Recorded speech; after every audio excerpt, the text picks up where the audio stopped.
Hi. Jaya, hello. So this book is amazing. Thank you. First of all, and for our viewers out there, you can get a link to the book in the comments, and don't forget to write a comment down because we are taking them live on my phone so that we can give your question to Jaya, because I know that you have questions about this topic. I know that because I also have a lot of questions about this topic. Let's dig into the title, Basic Witches.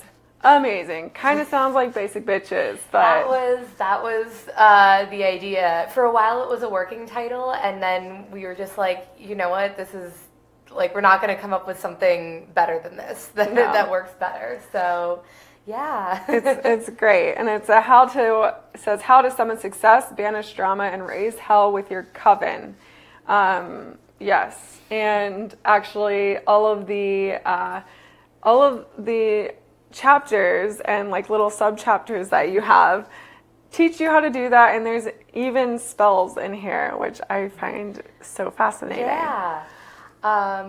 We basically, so one of the main, we're not practicing witches, we don't identify as Wiccan or anything, but we definitely grew up, we were the kids who indulged in a lot of magical thinking. We wore a lot of black. We, I think in a way a lot of teenagers get very enamored with magical things and occult things. And we figured there's this lineage of the witch as sort of the unruly woman, as a woman who's not listening to anyone, who doesn't follow society's rules. And we were like, that's, the sort of witch that we still feel very much connected with. Yeah, so in the book, you guys go through kind of the history of the witch from the beginning of the witch to now. Can you kind of talk a little bit about that? Yeah, so I think one of the things that we wanted to point out in it was that, when people started being accused of witchcraft, and it's happened a long time, and it still happens now. It's something that certainly, witchcraft is not just fun things. There are definitely women being accused of and punished of witchcraft in a lot of places around the world. But, whether these people were actually participating in magic or not, the main thing was that they were, being a witch was an accusation more than anything. And so, yeah, some of them very well may have been practicing spells and witchcraft as a religion. Some of them may just have been practicing medicine, or not following the dominant religion, or just, refusing to get married to a man or something like that. And that's something that has definitely continued. I mean, you still see, currently in our political atmosphere or anywhere, women and all sorts of people being, punished for not following the dominant culture. So, yeah, it's a thread that I think a lot of people can really tie into. Yeah, I think it's interesting that you guys have made kind of the witch archetype, and it's very different from like an evil witch where you have like the, Disney. I think that, maybe Wicked is a perfect example of this. Mm-hmm. This retelling of the story from the witch's point of view of being, she's not actually evil. Maybe there was more going on in this story than we expected. So, yeah, I'm all for narratives that have everyone just, look at that through a different angle. So can you tell me a little bit about, first of all, how long has the book been out? The book's been out, it came out on August 29th. And so we wanted to give people a chance to read it and get involved with it before, right now, for us, the holidays, like Halloween and things like that. I sent an email to somebody being like, this is something that you can tap into a bit of magical thinking and using these archetypes to just look at the world in a different way. Totally. And as I was going through it, and empowerment. Well, I loved this book. I mean, I couldn't put it down last night when I was reading it, just because I thought it was so interesting, and the topics that you choose to talk about are really cool. You say like counter imposter syndrome, break negative patterns. Like these things are to ourselves, and if we were writing the book that we wish we had, is mostly thrown at women, though the book is not entirely for women. We want to make sure that regardless of your gender identity, this is for you.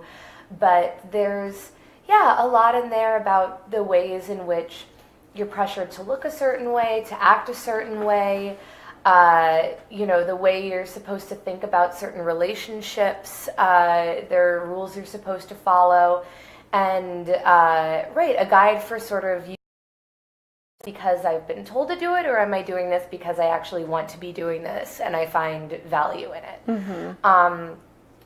For something like imposter syndrome, it's totally one of those things where, you can think, wait, is this actually imposter syndrome?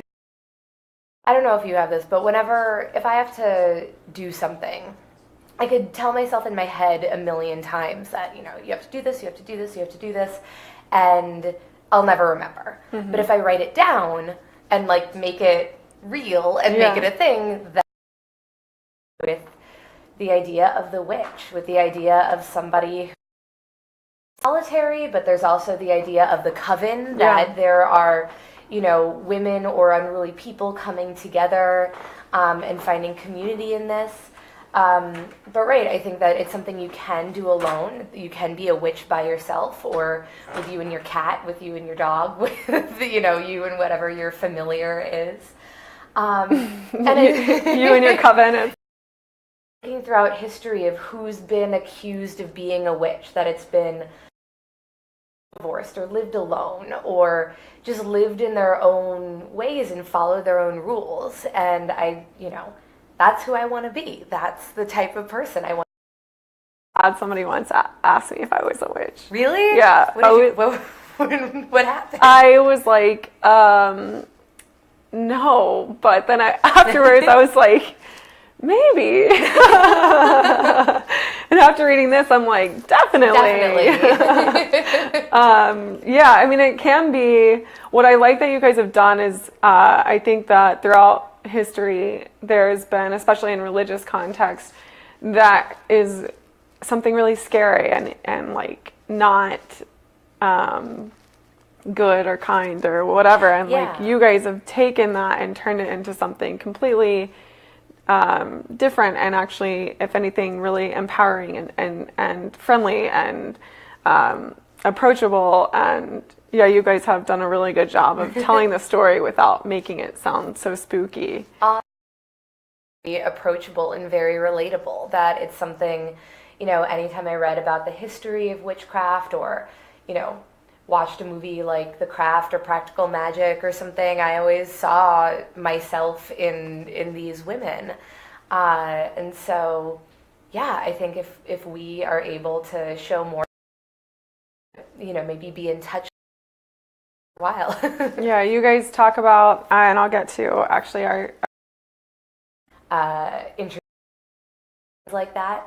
But I think it has to do, with sort of the writing it down idea, that it's one thing to believe something or to want something, and it's another thing to take an action toward it. And I think a lot of times maybe we want things and we're not ready yet to take, an actual action toward getting it, but we can take an action in the form of ritual, of just, it's the first step of just admitting to yourself that this is something that you want. Mm-hmm. And doing it in a way, by lighting a candle, by sitting on the ground and meditating on it, by, saying it to yourself, but saying it with a crystal in your hand or something. Mm-hmm. That these are ways that we can make those things more real. I've certainly found that it's something that helps me, and I think everyone does that in little ways that maybe we don't notice. Totally. If you have a mantra, if you have something that you repeat to yourself to get if you have a song you play to get yourself hyped up before a job interview or something, that's totally the same thing of tapping into these things that give you confidence or put you in a certain space. Yeah, I mean, I'm thinking of like social clubs in college, like fraternities and sororities. They do like a whole set of rituals, or like the Freemasons. Like you can go back totally into like thing. Or even just like regular things that you do. Like if you and your group of friends, get dinner at the same place once a month. You know that's a coven meeting. That's like you choosing to spend your time this way. And, toward the end, about 6 months. Okay. And certainly because there are two of us writing it, we had, in some ways that's easier because we can split things up and we can call on each other of like, help, I have no idea what I'm doing in this section. Please, please work on it. And so I think in that way we work together really, really well, and we manage to just be totally on the same page about a lot of things. I love that so much.